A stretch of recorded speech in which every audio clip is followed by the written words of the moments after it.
But let's talk concrete plans. What's on the actual, not who's around the table, not what is hovering above the table, what's on the table? What would a potential takeover of the Gaza Strip going to look like? What's the alternative? Well, first of all, I think it's important that I express that I think that taking hold of the Gaza Strip and assuming control for the population in its entirety, specifically that combination, would signify disaster for the state of Israel domestically, first and foremost, and secondarily, and I would say less importantly, in the international community. And as a side note, and we'll elaborate on that in a bit, this is more or less the position the IDF Chief of Staff conveyed somewhat publicly, but again, we'll get to that in a second. It is the position that the IDF Chief of Staff conveyed publicly, but it's also, again, important to note that this is one of the options that he put forward for the consideration of the Cabinet and of the Prime Minister. Now, it may not be the option that he wanted the Prime Minister to arrive at, and incidentally, we still don't know which option the Prime Minister will ultimately choose, but it was put forward potentially. I think that we need to recognise and understand that it largely centres around Gaza City, where there are about 1 million residents at this stage, and it would involve the manoeuvre of the Gazans from that area down southward. Now, to do that, in order to do that, there are stages that are being spoken about, including, for example, informing the residents that they are about to be moved. Then, in addition, preparing the ground, laying the groundwork for their absorption lower down south inside the Gaza Strip. All of that is going to take several weeks, many weeks, potentially even months. So in the current incarnation of this plan, I don't think we're looking at an imminent, massive military maneuver there.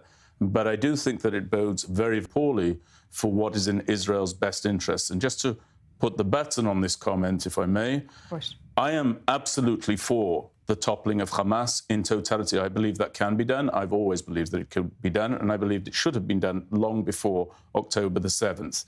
I'm also for the idea that the states of Israel must not leave the Gazan population en masse on our borders. They constitute, in my opinion, a threat to our security in the long term. And that's why I say, if we're going to do this with a view to holding and taking control of the entirety of the Gazan population, that is a mistake. If we're going to move towards what Prime Minister Netanyahu and Donald Trump have both put forward at various stages with various emphasis, the idea of giving the Gazans opportunity, incentive, and the ability to locate outside of the Gaza Strip, I am still supportive of that plan. I actually believe that that's the only realistic plan that's in the best interest of the states of Israel. Paraphrasing on the Hebrew term, there's no such a thing as half a pregnancy. Well, it seems that when we're talking about taking over the Gaza Strip, there is something or somewhere in between a full-on taking over. And Mr. Anthony, after we've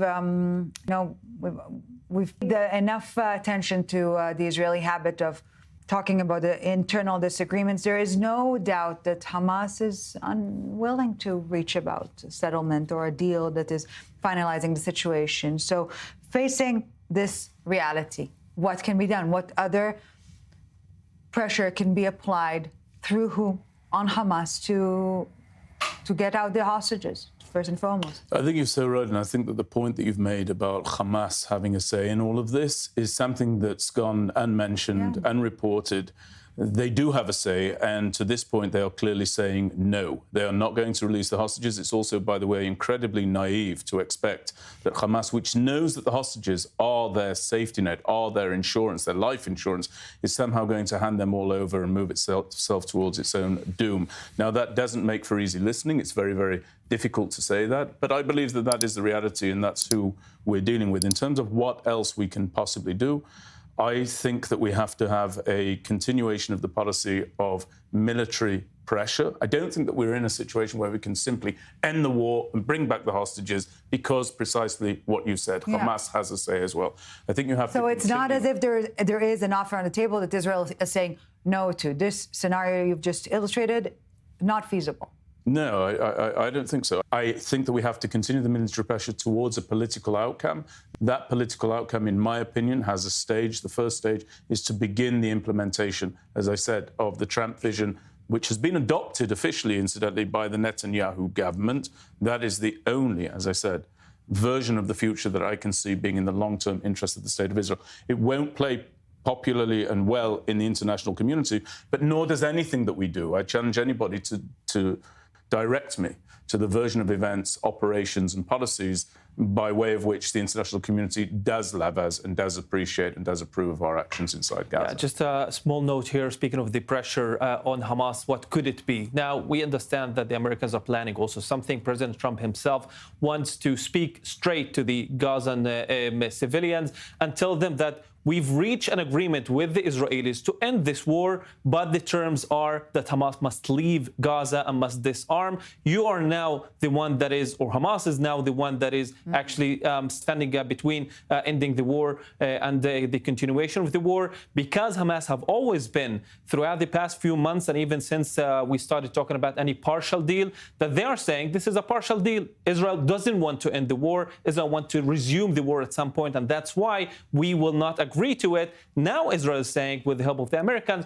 we want to end the war, but it's going to be on our terms. You must leave the Gaza Strip and you must disarm. This is something that could also put pressure on Hamas. Yes, at times it seems that the only disagreement that is taking place is domestically Israeli, forgetting that the other side is simply not engaging in any attempt or desire to conclude the situation. Back here in the studio with Mr. Benjamin Anthony, I-24 News senior correspondent Balir Sladin, to address the pain and the agony, the torture that the hostage families are going through.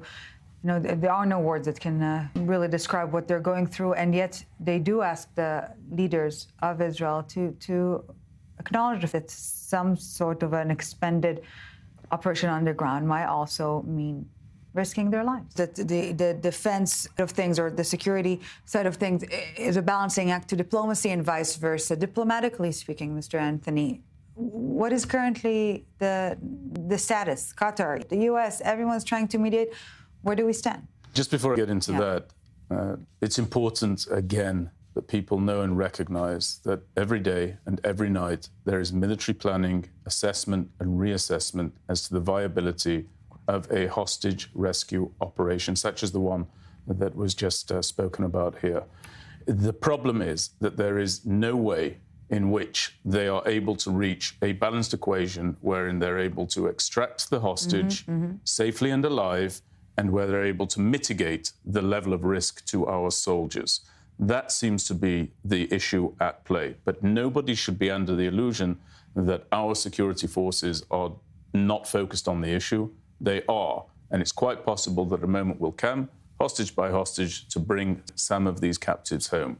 From top to bottom and bottom up, by the way, because we speak daily with the fighters underground, and not one of them is not mentioning the fact that even, during breaking points, what keeps them, what gets them going is the idea that they might be able to save one of the hostages. Yeah, I just interviewed an amputee who lost his leg inside the Gaza Strip.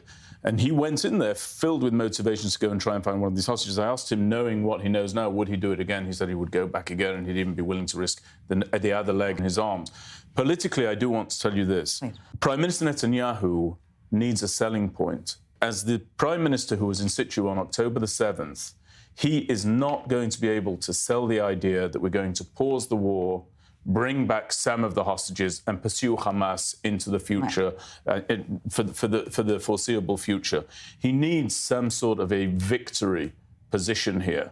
And I believe that that is one of the reasons why he is looking to move this forward and to be able to bring himself to a position where he can say, we have total victory over Hamas, we've achieved that goal, and we're going to continue to pursue the return of our hostages and Hamas's leadership.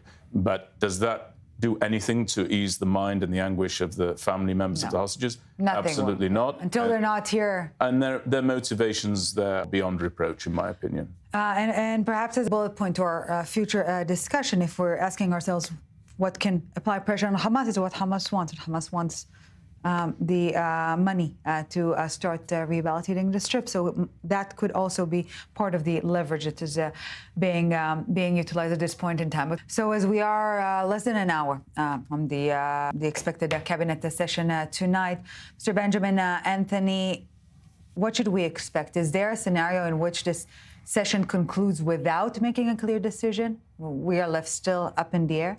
Yeah, there's absolutely a scenario in which it would end without a very clear decision and without a clear policy. And incidentally, that would be a continuation, in my opinion, of how Prime Minister Netanyahu has dealt with this war up until this point, and also his policy with regard to the Gaza Strip prior to October the 7th, not making a clear decision, not having a clear policy, not having a clear vision for what he wants there inside the Gaza Strip, and with regard to this enemy Hamas, thinking that the conflict can be managed when it absolutely cannot. But is there a privilege at this point in time not to make a decision? And I'm using this provocative word on purpose, the privilege of not making a clear decision. I think that the Prime Minister believes he has the privilege of not making a decision, yes. And I think that we've seen that. We saw that for years. We have been fighting Hamas inside Gaza Strip since essentially 2008. We had cast lead, pillar of defense, protective edge, now this. And each and every time, reservists were called to fight the same enemy with the same lack of conclusion,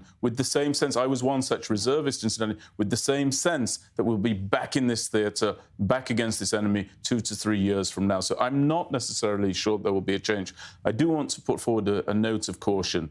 Secretary Rubio has said very, very clearly that Hamas cannot be permitted to rule inside the Gaza Strip. That's wonderful, and we have the free hand given to us by Donald Trump. But the day after Donald Trump is coming, and to depend entirely and make policy based on what Trump will approve is a huge error. There is enmity towards Israel on the left and the American right as well. Sitting on the fence is quite literally no longer an option. Mr. Benjamin Anthony, CEO of the MirYam Institute, thank you very much for being with us tonight.